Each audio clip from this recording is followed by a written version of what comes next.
I onda tvoj tata pita, a zašto tvoj dečko nosi japanke u aprilu?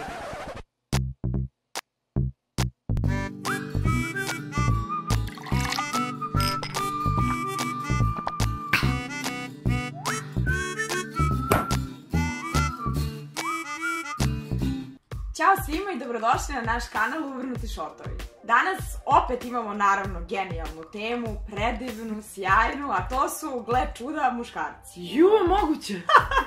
Pošto ih mnogo volimo i smatramo da su jako bitni u našim životima, nije istina da ih hejtujemo, nego čak podržavamo sve uglavnom što rade, sem kad ne prave totalne gluposti. Cijela poenta ovog kanala je da mi analiziramo iz našeg ugla njihovu genijalnost, u stvari, taman posla da ih ne volimo. Kada već krene neka priča o zabavljanju i izlaženju sa momcima, možemo da kažemo da postoje nekoliko tipova muškaraca sa kojima možete da se susretnete. Prvi tip muškaraca na koji često možete da naletite u svakodnevnom životu, izlaženju i zabavljanju, jeste onaj fini. Njega će vaša mama obožavati, on je završio fakultet u roku, radi u struci ako je već završio fakultet. On je dečko za kojeg vaša mama želi da se vi udate. Po svim svojim karakteristikama on je idealan na papiru, ali kad dođe do prakse može se desiti da vam bude dosadan, pasivan. Kako prepoznati ovaj tip muškaraca? Uglavnom nosi košuljice i to one idealno ispeglane i to sa onim, znate kad ispeglaju pa imaju crtu na rukavu, i pantalone sa crtom. I zakopčanice do grla. Obavezno. Retko kad mirišu onako intenzivno, obično mirišu onako čisto, ali na sapun i to onako... Baby sapun, oni... Da, ili Merima Kruševac sapun. Sa daškom omekšivača u pozadini. I to je tip koji će retko kad vas izvesti na neko zanimljivo novo mesto. On je više za kućne varijante, za svoju neku ekipu. Uglavnom su svi njegovi drugovi već u vezama ili oženjeni i on to očekuje i od vas što pre. Drugi tip muškarca prepoznajete vrlo lako, možda čak i najlakše. I to je uglavnom u nekom klubu, odjednom vas neki blesak pogodi oči, vi se okrenete, njegova Kajla.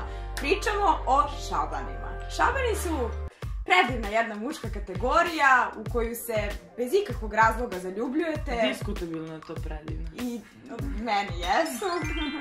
Ti u njega uglavnom ne želiš da upoznaješ sa roditeljima. Slučajno se možda desi ako Ćala ranije izađe iz grada i zategne kako se ljubiš sa njim na stepeništu i onda dolaze do nekretnog momenta, ovo je, i da se on pozdravlja i upričuje sa tvojim tatom. I onda tvoj tata pita, a zašto tvoj dečko nosi japanke u aprilu? U cijelom svom pristupu prema tebi i prema vašem odnosu je lagan kao što su lagane njegove japanke i uglavnom ima neke nadimke koje čuješ samo od te kategorije muškaraca. To je šećeru, srce, slatkišu, tako to. Ako se baš zaljube, onda te zove malena. To je... Jao, ili mačko. Nose se majice preuske i uglavnom na njima je ogroman logo ili brand koji nose. I imaju gomilu, ali gomilu gela u kosi i godinama kasnije kad god pomirišeš taj gel ti dalje ti on u glavi. I pomisliš kako je šabančina. Ne! Na pitanje gde izlazimo večeras ne postoji drugi odgovor nego splavovi su veka i ledina. Samo nek se okreće turbina. Njegovo obrazovanje je diskutabilno. Nije uspeo da upiše Megatrend, jedina osoba na svetu koja je pala na prijemnom za privatni fakultet. Iako je to gotovo nemoguće, on je uspeo. Miriše na opšte poznate parfeme koje stalno osjećate po Knez Mihajlovu. To su... 1 Million, Black XS, to su oni parfemi koje osjećate onako u talasu, jer ih svi nose. Marko, koji ti parfem nosiš? Invictus.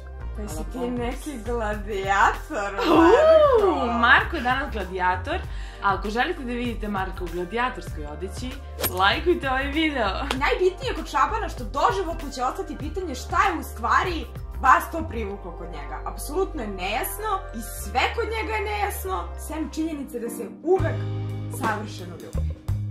Treći tip muškaraca na kojeg možete da nabasate, ujedno je moj omiljeni, jeste player. Ovo je apsolutno mistika od čoveka, neko ko vas pušta u svoj život taman toliko da vi znate o njemu tačno ono što on želi da zna da vi znate. Iako zvuči komplikovano, vrlo jednostavno i znaćete moment kad uđete u priču sa playerom, jer nećete znati šta vas je snašlo. Ovaj tip muškaraca takođe možete prepoznati tako što će on u vašem životu biti samo kada on to želi, kada je on to odlučio. Kada vi želite do njega da dođete, a on možda to nije negde naumio, to je nemoguća misija. A ovo je retka prilika da vidite dva ženska playera. Kako fizički prepoznati ovaj tip muškaraca? On je uvek tip-top sređen, da ne kažem ulickan. Od glave do pete. Miriše. Na seks.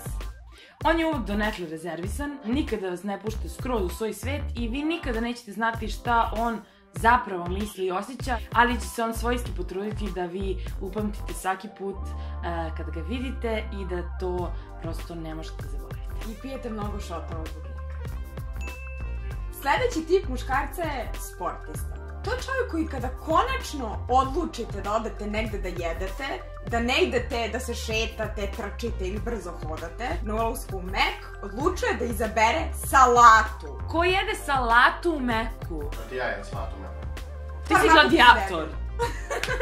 On ne pije, on ne puši, on se ne drogira. Žena ne juri. On je svako veče u 11 uredno u krevetu, ako ga možda zovete ucirkane oko 2 da mu nešto važno saopštite, to je veliki problem. Zašto me budiš, da si ti normalna? Kad ja u 5 imam trening. Beauty sleep, girl!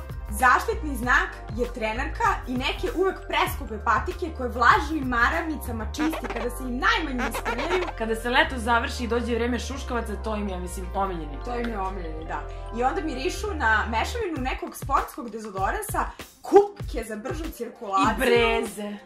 Sljedeći tip muškaraca na koju možete da nabasete jeste onaj urbani, da ne kažem zabani tip. Oni obično imaju piercinge po celom telu. I kad kažem po cijelom telu, mislim po cijelom telu. Ima one čudne miđuš ušima što im ovako razvuku uvo. Znaš koji iz afričkih? Aha, ono što nema nikakvu poentu. Da. Obavezno imaju tetovaže, obavezno su muzičari i obavezno su to rock bendovi, heavy metal bendovi, jer oni su tako cool i tako neshvaćeni u ovom današnjem vremenu. Ujutro se bude sa cigarom, pivom i hrpom filozofa pored kreveta i imate utisak kao da stalno pokušavaju da ubace neke velike reči velikih filozofa u vašu konverzaciju, ne bi li izgledali što mističnije, a izgledaju kao... idioti! Obavezno duvaju i to ih čini boljima, višima, većima nego što to već jesu. I ovi momci obavezno pišu neku svoju poeziju, neke svoje tekstove i ne daju nikome to da pročita jer naravno mnogo je dobra poezija. Još jedna kategorija sa kojom sve žene ovoga svijeta imaju ogromne probleme i ponekad žele da ih ubiju i odrobijaju je mamin sin. U čemu je stvar sa maminim sinom? Ja jednostavno njemu imam magoca, rekla da je on najbolji, najsavršeniji, najdivniji, najpametniji i on u to zaista veruje. Nemo mi da imaš gocu, bre. Pa si podi kubići. Neka. Uglavnom ga devojke ostavljaju, trčećim korakom sele se u drugu zemlju, na drugu planetu, drugi univerzum. Ili on njih ostavlja jer me njegova mama rekla da one nisu dovoljno dobre. Ako kojim slučajem odluči da vas upozna sa boginjom njegovog života i ženom koja mu je podarila amin, situacija je sledeća. Na stolu je limunada, mama Goca je napravila gibanicu jer niko ne pravi gibanicu kao ona. Uzmi sine, sir je svež. Omiljena boja mu je teget, oker, rezedo i ostale penzionarske boje. Obavezno ima onaj džemperić preko ramena, jer mama mu je rekla da će uveče da zahladni pa da ne nazebe jadan. Kada dođe leto, njegov zaštitni znak su, mokasine. Nemojte to da radite, nikada, ne mokasine, ne. Tako da eto, iz našeg ugla ovo su 6 osnovnih tipova muškaraca na koje možete da nabasate u Srbiji. Ako vi imate neka druga iskustva ili druga mišljenja, obavezno nam pišite. Ako ste pronašli u ovim tipovima nekog svog bivšeg dečka ili čak možda sadašnjeg, ne daj Bože, pišite nam vaše priče, recite vaše iskustvo, a mi ćemo da izaberemo najbolje i ovde ćemo vašu sramotu javno da iznesemo. Naravno, priče će biti anonimne, tako da slobodno nam pišite, a do tada, za svakog playera i za svakog šabana, živeli! Ako vam se svidio ovaj video, obavezno ga lajkujte, subscribeujte se, ostavite nam komentar na bilo kakvu temu koju bi dalje želeli da pričamo. Postavite pitanja koje imate. Tako je, dajte nam savjet ili kritiku, potrudite se da nas nađete na svim socijalnim mrežama, jer očekujte mnogo novih stvari od uvrnutih šotova. Vidimo se uskoro sa novom temom.